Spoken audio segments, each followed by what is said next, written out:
da vida as vagas procelosas são. Se com desalento julgas tudo vão, contas muitas bênçãos, dize-as de uma vez, e verás surpreso quanto Deus já fez.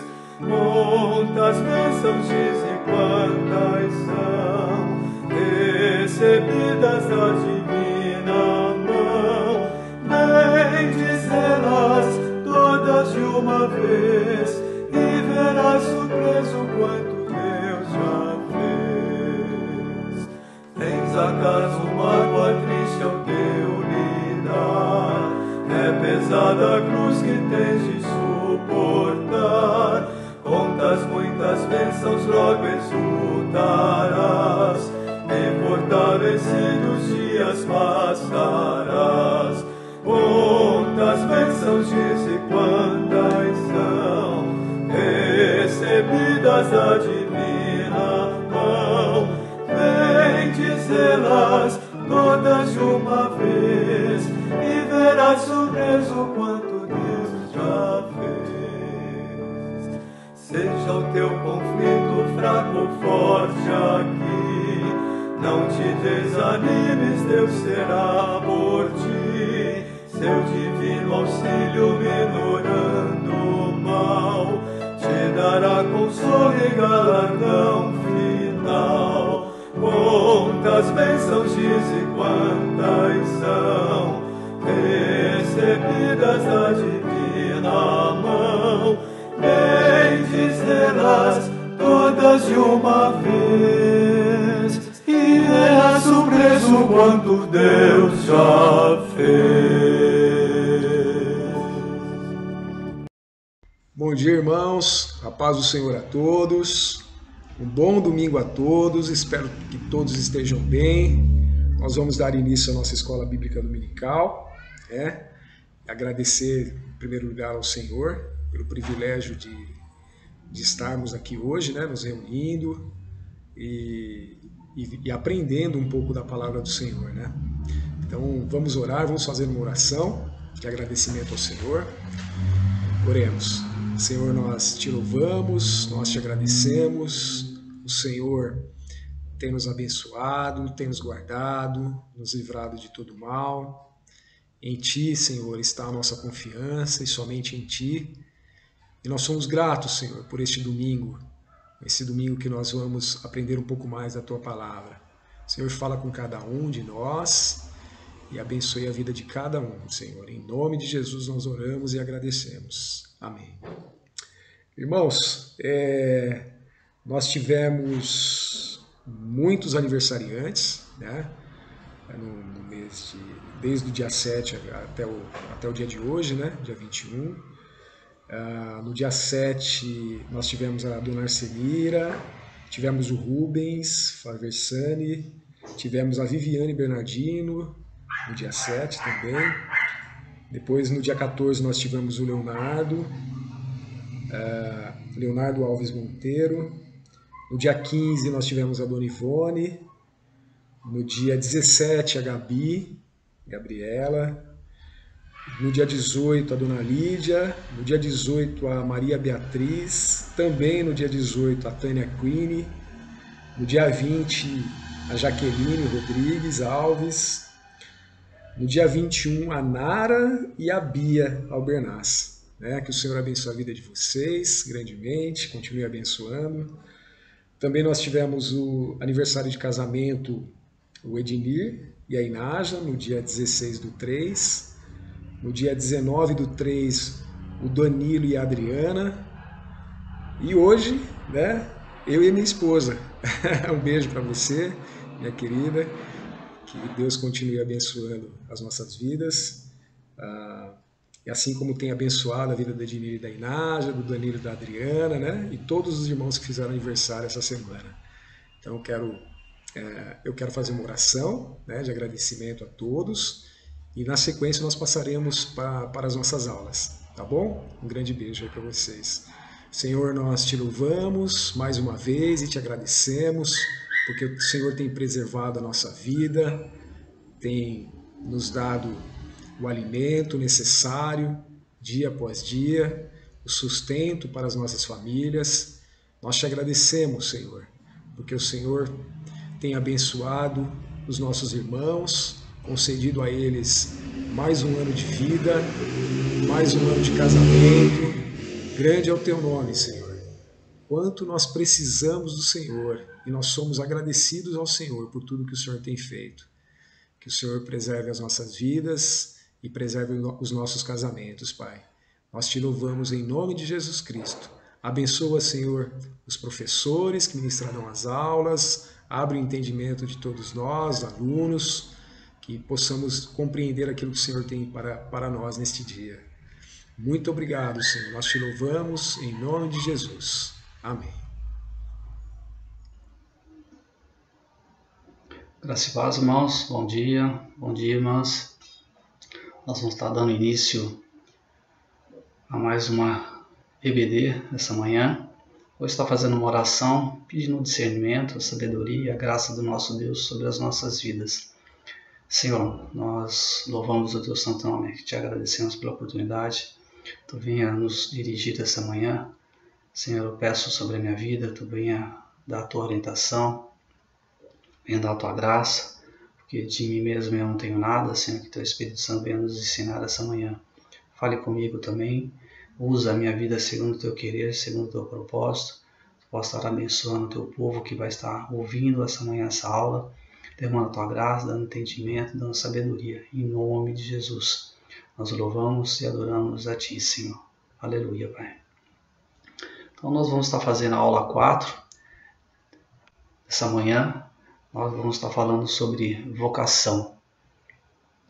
Então eu gostaria que os irmãos e as irmãs ficassem atentos ao que o Senhor tem essa manhã para as nossas vidas e que nós possamos tirar um bom aproveito dessa aula e que venha falar com você poderosamente, em nome de Jesus.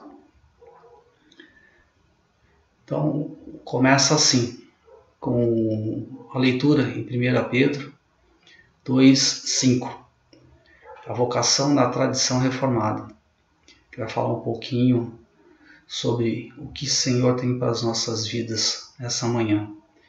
Não só para essa manhã, mas sim para a eternidade também.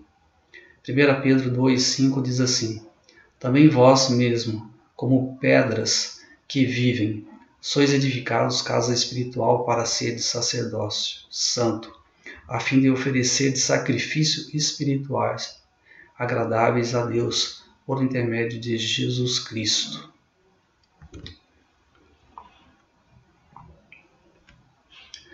Para que a gente comece a esse tema, a gente precisa voltar um pouquinho ao Antigo Testamento para a gente entender um pouco o que é sobre vocação.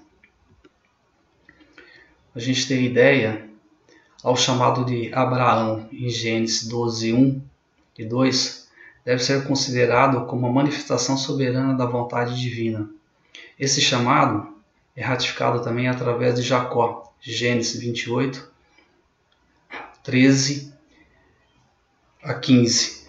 Eu vou estar lendo Gênesis 12:1 e 2 para a gente ter uma ideia o que diz lá. Diz assim: ora, o Senhor disse a Abraão: sai-te da tua parentela e da casa do teu pai para a terra que eu te mostrarei.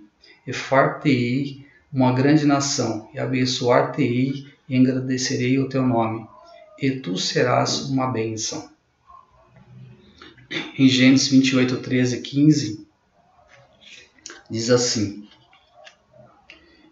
e eis que o Senhor estava em cima dela e disse: eu sou o Senhor, o Deus de Abraão, o teu pai, o Deus de Isaque. Esta terra em que está deitado, te darei a ti e a tua descendência, e a tua semente será como o pó da terra, e estender-te-ás ao ocidente, ao oriente, e ao norte, e ao sul. E em ti e na tua semente serão benditas todas as famílias da terra. Eis que estou contigo, e te guardarei por onde quer que fores, e te farei tornar a esta terra, porque te não deixarei, até que haja feito o que tenho que tenho dito. Essa passagem aqui é a hora quando Jacó, ele está cansado, o dia já está finalizando, e ele deita no local e coloca como travesseiro uma pedra. Aí depois ele acorda e vê que aquele lugar é santo e consagra aquele local ao Senhor.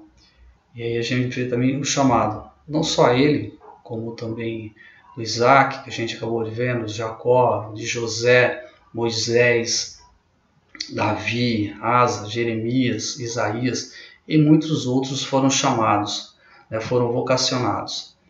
E o Novo Testamento, Jesus, ao iniciar seu ministério, chamou seus discípulos, mais tarde conhecido como apóstolos. Paulo, em suas cartas, refere-se a si mesmo como aquele que foi chamado para ser apóstolos. Em Romanos 1:1 diz: Paulo, servo de Jesus Cristo, chamado para ser apóstolo, preparado para o Evangelho de Deus.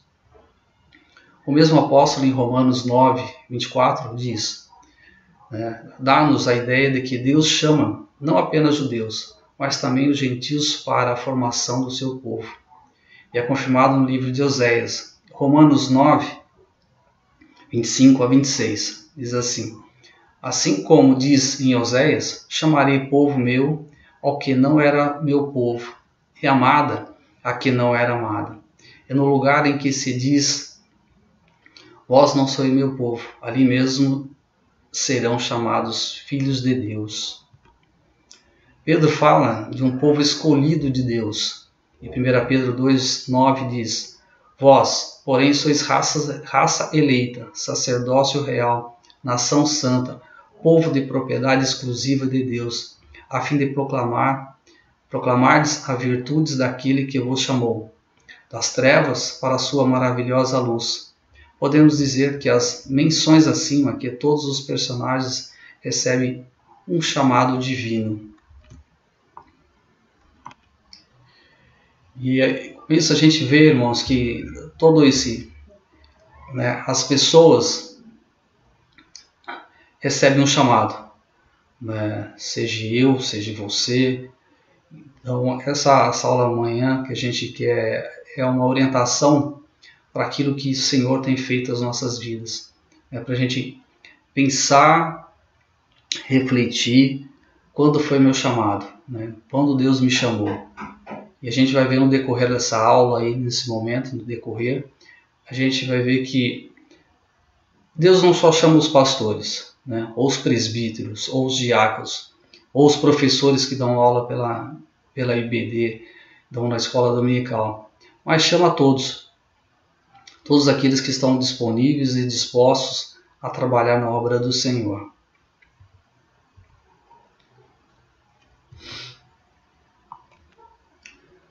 E a gente vai entrar no detalhe vocação e eleição.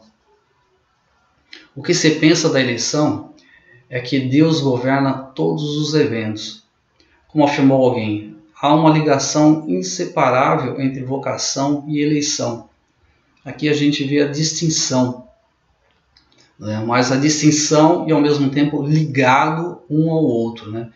E aí essa pessoa diz que a eleição tem o olhar voltado para a frente em direção ao futuro da vocação. E a vocação é o contrário, tem o olhar voltado para trás, quando fomos eleitos, na direção do passado da eleição. Quando nós fomos eleitos. Então, uma vez você é eleito, você é vocacionado. Um olha para a diferença do outro. Calvino estabelece uma diferença entre vocação universal e a vocação específica. Vou falar sobre Calvino porque as aulas anteriores, a introdução, o Carlos já falou quem foi Calvino, o tempo dele e quem foi essa pessoa. E o quanto ele estabeleceu nas nossas vidas, no processo todo aí de avançar no Evangelho, no decorrer dos anos e do tempo aí. Deus usou a vida dele grandiosamente para orientar e dirigir as nossas vidas, desde o período dele até hoje, ele tem nos ensinado, usado as escrituras, os livros e todos os ensinamentos que Calvino deixou para as nossas vidas. Lembrando em Mateus 22:14, porque muitos são chamados, mas poucos são escolhidos. Reconhece que Deus chama muitos mediante a pregação da palavra. Marcos 16:15, e disse-lhe: ide por todo o mundo, pregai o evangelho a toda criatura. Aqui é uma direção de Cristo, orientando todo o seu povo e vocacionando, né, todos. Ide por todo o mundo e pregai o evangelho. Para que não importa quem seja, né, não importa quem esteja à frente ou quem deixa de estar à frente, né? Ide, vá. Então é um imperativo, né? Ele está dizendo para você ir, não importa. Vá pregar o evangelho. Vá ensinar o evangelho. E aí a gente depara com tudo isso daí na parábola da grande ceia, em Lucas 14, 5, de 15 a 24. Aquele Senhor convida muitos, entretanto, os que comparecem não são os que fazem parte do plano inicial, e sim os que recebem um convite. Eu vou estar lendo essa passagem que acabamos de ver aí, fica em Lucas 14, começa do 14, que diz assim. Vou ler um versículo antes do início da parábola, que é 14. E serás bem-aventurado, porque eles têm com que te recompensar, mas recompensado serás na ressurreição do justo. E ouvindo isso, um dos que estavam com ele à mesa, disse: bem-aventurado que comer pão no reino de Deus. Porém, ele, Jesus, lhe disse: um certo homem fez uma grande ceia, convidou a muitos, e, à hora da ceia, mandou o seu servo dizer aos convidados: vinde, que já está tudo preparado. E todos a uma começaram a excusar-se, a recusar, dizendo-lhe o primeiro: comprei um campo e preciso ir vê-lo. Rogo-te que me haja de escusado. Se a gente vê aqui, será que ele não poderia ter deixado para depois? Né? O campo está lá, o campo não ia embora, não ia sair correndo. Se a gente for ver, realmente uma desculpa que ele deixou aí, né? E muitas vezes nós também, será que nós também não damos uma desculpa dessa? Para a gente refletir. E outro diz: comprei 5 juntas de boi e vou experimentá-los. Rogo-te que te hajas por me escusado. Aqui também, né, ele comprou 5 juntas de boi e a gente vê que ele poderia usar depois também. Ele poderia experimentar também. E o outro diz: casei e, portanto, não posso ir. Uma bela desculpa. E voltando aquele servo, anunciou essas coisas ao seu senhor.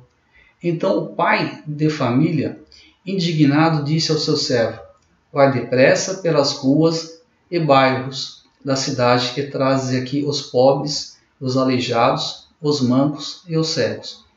E disse o servo: Senhor, feito está como mandaste, e ainda há lugar. E disse o Senhor ao servo: sai pelos caminhos e atalhos e força-os a entrar para que a minha casa se encha, porque eu vos digo que nenhum daqueles varões que foram convidados provará da minha ceia. Então, nesse momento, para a gente refletir, será que nós não estamos arrumando desculpa para deixar de falar do Evangelho, ou trabalhar na casa do Senhor, ou deixar de se dispor, de repente trazendo desculpas né, que a gente vê ali, desculpa esfarrapadas, desculpa para realmente não se dispor, né, um pouco da sua vida, um pouco de ti, para a obra do Senhor. Que você venha refletir essa manhã, né, sobre isso, sobre essa parábola que acabamos de ler. Será que nós não estamos nos trazendo à frente outras coisas que vêm impedir de nós proclamarmos a palavra do Senhor? Daí Calvino afirma que o desejo e o esforço do ser humano por si mesmo não serve para nada. Se a graça de Deus não abençoa esse desejo e esforço, o Deus nos faz prosperar. Aqui, que não adianta a gente querer esforçar por si próprio. A gente vê que não é pelas obras, mas sim pela graça do nosso Deus sobre as nossas vidas, nos direcionando, nos orientando. E a gente vê aqui que realmente Deus nos faz prosperar e nos sustenta e nos capacita. Como diz lá em 1 Coríntios 3,6, Paulo diz: e eu plantei, Apolo regou, mas quem deu o crescimento de tudo, né, é Deus. Deus que faz crescer, faz prosperar, todo o trabalho na mão dele. Devemos ter a consciência de que fomos eleitos e que, no presente, tudo o que fazemos é para a confirmação e consolidação dessa eleição, através do exercício da nossa vocação. A vocação é um chamado ao serviço e Deus exige vida ativa em correspondência à ação divina. Isso desfaz a ideia de que só o pastor recebeu a vocação de Deus, como eu falei anteriormente. A gente vê aqui realmente que não é só Deus que recebeu a vocação. Todos nós somos vocacionados. Porque, como a gente viu a passagem anterior, muitos são chamados, poucos são escolhidos. Todo chamado é legítimo e tem o mesmo valor diante dos olhos de Deus. Além disso, devemos entender que a vocação não se restringe ao trabalho interno da igreja. Tudo o que fazemos é o meio pelo qual concretizamos a vocação divina. Por isso, o conceito reformado da vocação é poderoso estímulo para a ação na sociedade.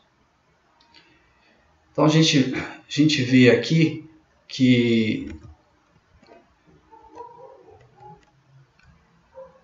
o trabalho não é só na igreja. O trabalho é em todo lugar. O trabalho é na escola, é no serviço, é entre os nossos familiares e além do que a gente acabou falando na igreja. Então o trabalho é geral, é no modo geral, é no mundo todo, né? É a disposição para trabalhar.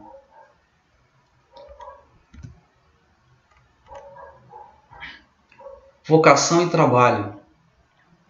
Calvino reconhece que o trabalho é uma atribuição de Deus pela qual os indivíduos passam a servir o bem comum. Deus nos criou como indivíduo para vivermos em comunidade. Olhando para isso, qualquer tipo de trabalho é de igual valor, sendo agradável a Deus desde que beneficie a todos. Negar a trabalhar quando se tem capacidade e oportunidade de fazê-lo é grave erro, e também como não proporcionar trabalho para os que são capazes. Aqui a gente vê também o outro lado dos líderes da igreja. A gente vê que nós também temos que olhar, para as pessoas que são capacitadas, e nós temos que dar oportunidade para elas trabalharem também. Nós não podemos impedir, em modo nenhum, a boa vontade das pessoas querendo trabalhar, querendo contribuir, querendo fazer a obra do Senhor. Aqui, olha para nós também, a gente vai ver as responsabilidades dos líderes, que muitas vezes, será que eu não tenho barrado, eu como líder, eleito por vocês, será que eu não tenho barrado alguém de fazer o trabalho, eu tenho que pensar sobre isso, né? Avaliar. Será que eu não estou impedindo alguém de fazer alguma coisa? Refletindo sobre isso. Em 2 Tessalonicenses 3:10 diz: porque quando ainda estávamos convosco, vos mandamos isso, que se alguém não quiser trabalhar, não coma também. Aqui Paulo faz referência às pessoas, né, que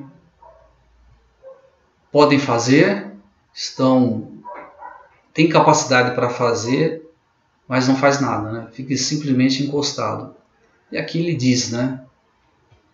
A gente vê o testemunho de Paulo em todo momento, nas cartas que ele deixou para nós, e ele fala que ele não dependeu de ninguém, dependia das pessoas. Quando ele podia, o que ele fazia?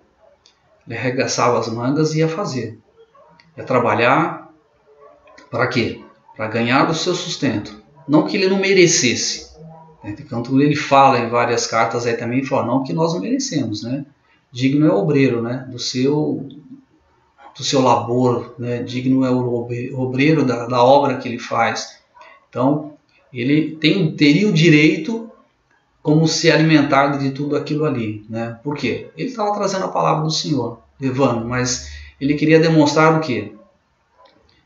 Que as pessoas, né, não ficassem acomodadas, mas que trabalhassem, que fizesse, né, com as suas próprias mãos e ganhasse seu próprio sustento com as suas próprias mãos.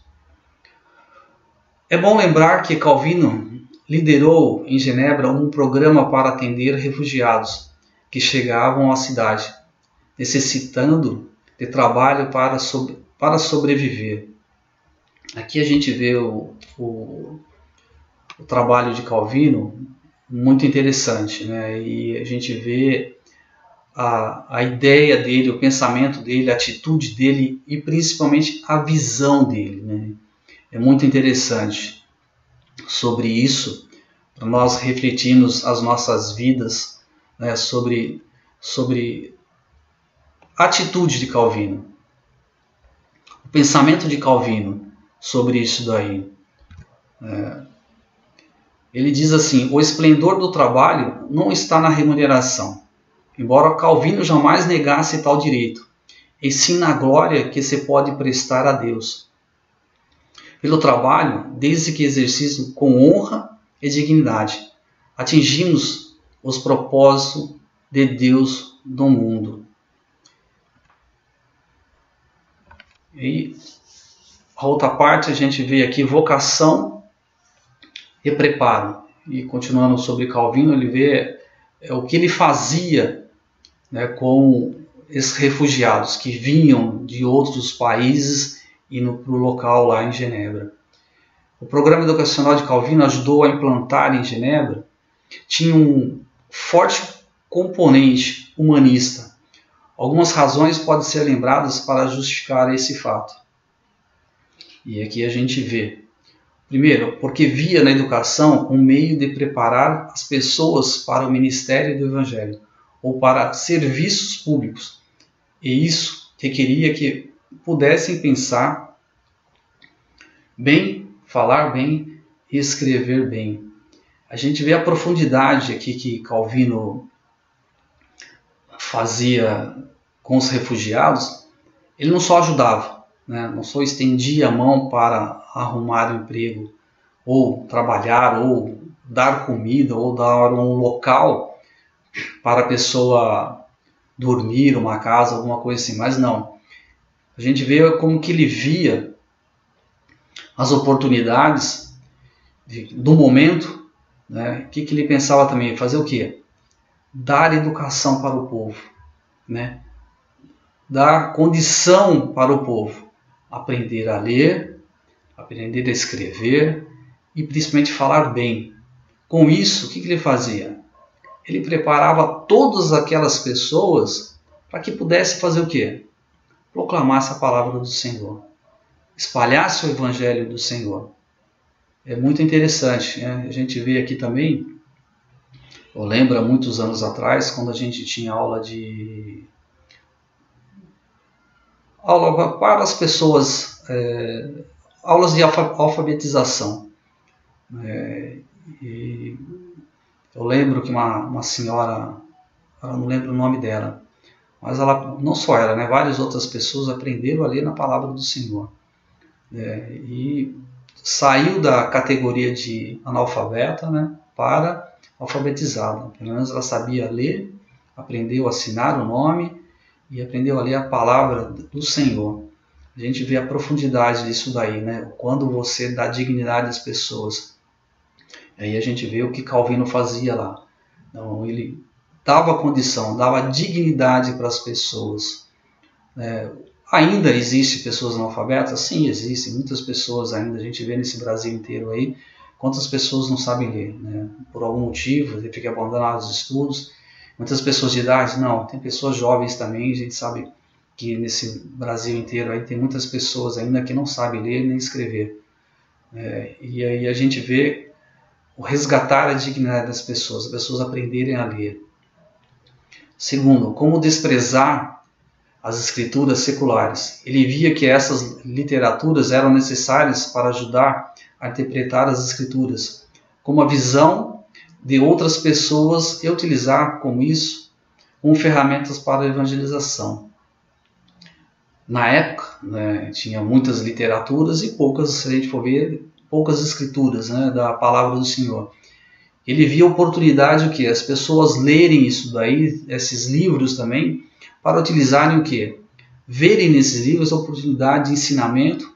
Para quê? Para que venha atingir as outras pessoas também. Então ele olhava nisso daí e via oportunidades para trabalhar a escritura do Senhor, utilizando os exemplos que tinha na literatura seculares lá. A visão que ele tinha era muito grande. Mas é preciso considerar a palavra de Deus como fonte única da verdade. Desse modo, não podemos rejeitar a própria verdade ou desprezar a forma pela qual ela se manifesta. Como a gente viu anteriormente, a vocação também não está longe da santificação, né? Temos que nos santificar. A grande vocação cristã é um chamado de Deus dirigido a todos. Sede santos, porque eu sou santo. Não adianta ser simplesmente ter vocação, mas se você não santificar a sua vida, né? Não santificar os seus lábios, santificar a sua mente, não santificar os seus pensamentos, nada disso vai te ajudar em nada, não vai te ajudar. Como a gente falou, não é pela força, mas sim pelo Espírito do Senhor. No Novo Testamento está escrito: a vontade de Deus é a vossa santificação. Todos os vocacionados são chamados, antes de tudo, à santidade. Temos que nos purificar, temos que nos separar de todas as coisas do mundo. Jesus nos ilumina para discernir a vontade de Deus, propondo o caminho do amor. A quem me ama, eu me manifestarei. A vocação à santidade é para todos. Ninguém está excluído.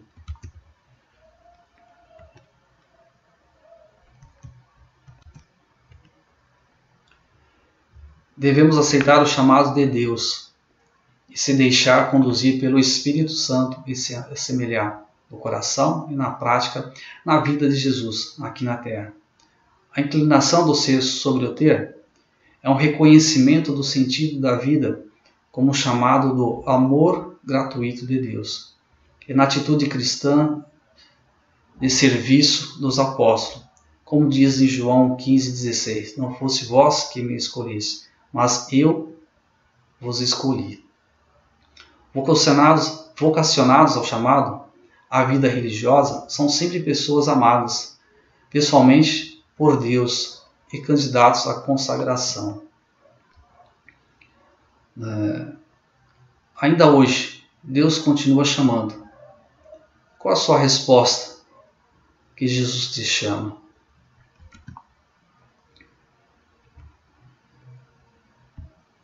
Nesse momento, a gente gostaria de trazer à memória dos irmãos e das irmãs, aquele que está ouvindo essa manhã, essa aula. Jesus nos chama. Jesus nos traz está trazendo essa manhã a memória, né, o chamado.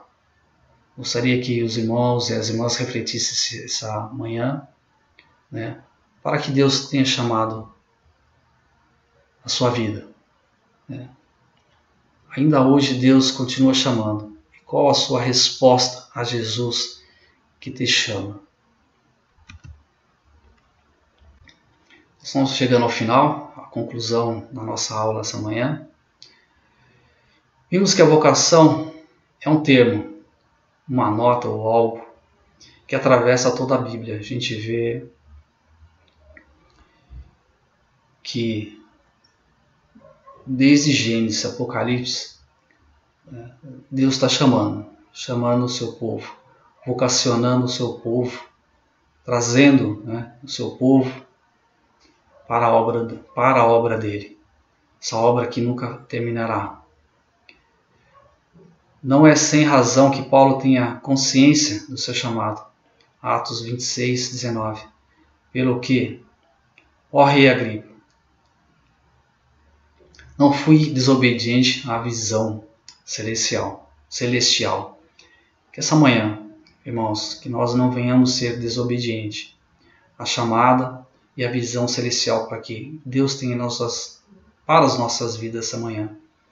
E Pedro confirma a vocação de um povo especial. 1 Pedro 2,9 diz assim: mas vós sois a geração eleita, o sacerdócio real, a nação santa, o povo adquirido, para que anuncieis as virtudes daquele que vos chamou das trevas para a sua maravilhosa luz. Mas ambos acreditam seu chamado ao Deus soberano e se situam como continuadores da obra. Então, Pedro e Paulo, como a gente viu o exemplo aí, eles dizem que, né, são continuadores da obra de Cristo. Agora que você já compreendeu que a santidade é também para você, vale destacar que a tua vocação na igreja e o teu caminho de santificação, isso significa que, independente da vocação a que você foi chamado, é nela, é por meio dela que você se santificará. Seja sua vocação matrimonial, sacerdotal, religiosa ou a vida consagrada. Não importa qual ela seja, ser santo é viver com alegria e coragem a própria vocação.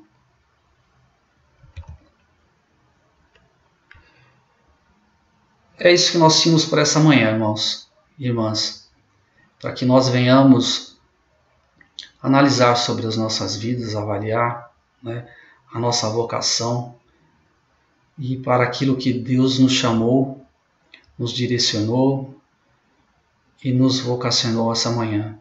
Que você venha refletir sobre isso, sobre toda a sua vida, o que você tem feito, o que você tem colocado com a sua disposição ao seu chamado. Ou você tem arrumado desculpa, eu não tenho tempo, meu trabalho toma muito meu tempo, eu estou estudando, eu casei, eu me formei, ou o que seja, né, que você venha refletir dessa manhã, para aquilo que você foi chamado e a sua disposição. E tem mais uma coisa, né? Não é por força nem por violência, né? Não é pela sua força, não é pela sua atitude, mas sim pelo Espírito de Deus que te chamou, que te vocacionou, que te orientou e tem te mostrado essa manhã, a sua disposição para que o Senhor venha usar a sua vida, venha te orientar, venha te dar força, venha te dar sabedoria naquilo que Ele te chamou. Basta você se dispor essa manhã, a sua vida, e falando com o Senhor, que você venha se colocar essa manhã, né, à disposição para que o Senhor venha usar a sua vida naquilo que Ele quiser, na obra que Ele quiser e aonde Ele colocar a sua vida, que você venha ser uma bênção que você venha a ser usado poderosamente, que você venha a ser referência, que as pessoas venham olhar para você. Eu quero ser igual a essa pessoa. Eu quero falar como essa pessoa. Eu quero pensar como essa pessoa. Como diz a palavra, sede santo, porque eu sou santo. Que o Senhor venha nos abençoar essa manhã com essa palavra poderosa, que venha tocar no seu coração, que você venha refletir e venha se dispor. Vamos estar fazendo uma oração, entregando para o Senhor as nossas vidas, o nosso querer, o nosso pensar, o nosso agir e o nosso falar. Senhor, nós louvamos, adoramos, glorificamos o teu santo nome, Senhor. Obrigado, Pai. Obrigado por essa oportunidade. Obrigado, Pai, por usar a minha vida. Tu venha usar essas vidas também essa manhã que se dispuseram, estão refletindo, Pai. Que teu Espírito Santo venha completar a tua obra. Ó Deus, complete. Se faltou alguma coisa, Senhor, que teu Espírito Santo venha trazer à memória, venha trazer ao coração dessas pessoas, que venha realmente se dispor para a tua obra. Em nome de Jesus, nós louvamos, adoramos e glorificamos o teu santo nome, Pai, por tudo que tem feito, por tudo aquilo que tem estendido a tua mão e tem nos abençoado. Nós nos colocamos em tuas mãos, Pai. Use as nossas vidas, segundo o teu querer, segundo o teu propósito. Amém. Deus abençoe, fique com Deus, deixe um domingo excelente na presença do Senhor. Que Deus abençoe a vida de vocês, irmãos, também.